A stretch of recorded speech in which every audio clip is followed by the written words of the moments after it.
અમદાવાદ શહેરમાં સ્થાનિક સ્વરાજની ચૂંટણીને હવે ગણતરીના દિવસો જ બાકી રહ્યા છે। પાલડી વોર્ડમાં બીજેપી દ્વારા પ્રચાર અભિયાન તેજ કરવામાં આવે છે। પાલડી વોર્ડમાં બીજેપી દ્વારા ડોર ટુ ડોર પ્રચાર કરીને મતદારો સાથે સીધો સંપર્ક સાધવામાં આવી રહ્યા છે। કાર્યકરો અને નેતાઓ ઘરે ઘરે જઈને વિકાસના મુદ્દાઓ રજૂ કરી રહ્યા છે। આ વોર્ડમાં અંતિમ ઘડીએ બીજેપી દ્વારા જૈનિક વકીલે ફરી એકવાર કોર્પોરેટર તરીકે ઉમેદવારી આપવામાં આવી છે। જૈનિક વકીલે રેવન્યુ કમિટીના ચેરમેન તરીકે નોંધપાત્ર કામગીરી કરી હતી, જેમાં ટેક્સ દ્વારા મહત્વપૂર્ણ આવક વધારવા સાથે અનેક યોજનાઓ અમલમાં મુકાઈ હતી। તેમણે પોતાના કાર્યકાળ દરમિયાન વિસ્તારમાં અનેક વિકાસલક્ષી કામો કર્યા હોવાનું જણાવીને મતદારો સમક્ષ વિકાસનો એજન્ડા રજૂ કર્યો છે। ભવિષ્યમાં પણ પાલડી વિસ્તારમાં આવા વિકાસના કામો કરવાની તેમના દ્વારા ખાતરી આપવામાં આવી રહી છે। સ્થાનિક સ્વરાજ્યની ચૂંટણીની ગણતરીના દિવસો બાકી છે, ત્યારે તમામ રાજકીય પક્ષો દ્વારા જે પ્રચાર પ્રસારનો અંતિમ તબક્કો છે તે હાલ ચાલી રહ્યો છે। પાલડી વોર્ડના ભારતીય જનતા પાર્ટીના ઉમેદવાર જૈનિક વકીલ આપણી સાથે છે, તેમની સાથે વાત કરીશું। જૈનિકભાઈ, અંતિમ ઘડીએ તમારી પસંદગી કઈ રીતે જુઓ છો? પાર્ટીનો નિર્ણય છે। સતત ભારતીય જનતા પાર્ટીનો એક કાર્યકર્તા છું છેલ્લા 17 વર્ષથી, અને ભારતીય જનતા પાર્ટી જે કોઈ બી કામ સોંપે છે તે ખૂબ નિષ્ઠાપૂર્વક કરું છું।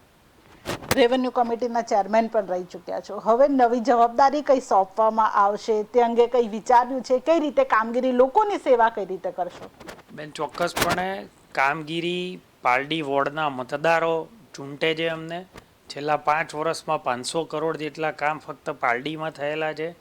પછી રોડ રિસર્ફેસિંગનું કામ હોય, વોટર ટેન્કનું કામ હોય, સ્ટ્રોમ વોટર લાઇનનું કામ હોય, ધાર્મિક સ્થાનોમાં સોલાર સિસ્ટમ લગાવવાની હોય, સોસાયટીમાં પેવર બ્લોક હોય, સોસાયટીમાં ડેકોરેટિવ બાંકડા હોય, આંગણવાડી, પક્ષીઘર, જીવદયાના અનેકવિધ કાર્યો। આમ કુલ મિલાકર વોર્ડના જે કોઈ બી કામ હોય તે છેલ્લા ઘણા વર્ષોથી કરી રહ્યા છીએ, અને ભવિષ્યમાં પણ જે કોઈ બી કામ બાકી હશે તે ચોક્કસપણે જે કોઈ બી પાર્ટીની પ્રજા દ્વારા આવશે તે ચોક્કસપણે એ કરવામાં આવશે।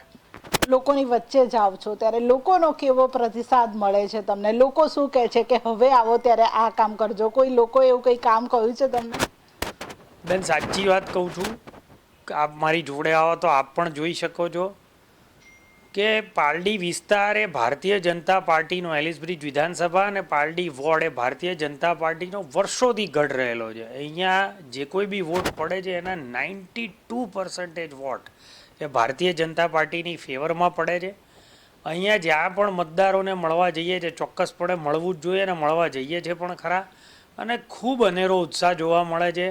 અહીંયા આવવાની જરૂર જ નથી, અમે વોટ ચોક્કસ આપી આવીશું। ફરી એકવાર ભારતીય જનતા પાર્ટીનો જ્વલંત વિજય થશે, આવું જ જાણવા મળે છે, આવું જ સાંભળવા મળે છે, અને એને કારણે ઉત્સાહ બમણો થાય છે। ક્યાંક કોઈ કહેતું પણ હોય છે કે ભવિષ્યમાં કંઈક કામ હશે તો તમને ફોન કરીશું, પણ અત્યારના તમે પહેલાં ચૂંટણી જીતી જાઓ, અમે અમારું કામ જે 5 વર્ષમાં 3 વાર અમારે કરવાનું હોય છે એ અમે કરી દઈશું, તમે નિશ્ચિંત રહો। ભવિષ્યમાં કોઈ ફોન કરશે, કોઈ કહેશે આ કામ છે, તો કઈ રીતે તેને પ્રત્યુત્તર આપશો? બેન, મારી 3જી ટર્મ માટે પસંદગી થઈ છે, અને એક ખૂબ સારી સિસ્ટમ સેટ થયેલી હોય છે। કોઈને પણ કામ હોય તો હું અહીંયા આ જે સ્થાને આપ આવ્યા છો તે સ્થાને લગભગ 11 થી 6 સુધી અવેલેબલ હોઉં છું। આ ઉપરાંત અત્યારના ટેકનોલોજીનો જમાનો છે, લગભગ બધા વોટ્સએપ કરતા હોય છે, એ વોટ્સએપ અધિકારીને કરી દેતા હોઈએ છીએ, અને પછી એનો ફોલોઅપ કરતા હોઈએ છીએ, અને લગભગ 90 to 92% રિઝલ્ટ ફેવરેબલ મળતું હોય છે। જે કોઈ within the ambit of the law work હોય છે તે બધું જ વર્ક લોકોનું પતી જ જતું હોય છે। એટલે જે ભૂતકાળમાં પણ લોકોના કામ કર્યા છે, ભવિષ્યમાં પણ જ્યારે ચૂંટાઈને આવશે ત્યારે લોકોને જે કંઈ પણ સમસ્યા હશે તેનું પણ સમાધાન કરવામાં આવશે, ને પાલડી વોર્ડમાં ભારતીય જનતા પાર્ટીનો ભવ્ય બહુમતીથી વિજય થશે તેવો વિશ્વાસ પણ બતાવવામાં આવ્યો છે। કેમેરા પર્સન રશ્મિન પટેલ સાથે કિંજલ બોરીસા, મંતવ્ય ન્યૂઝ, અમદાવાદ।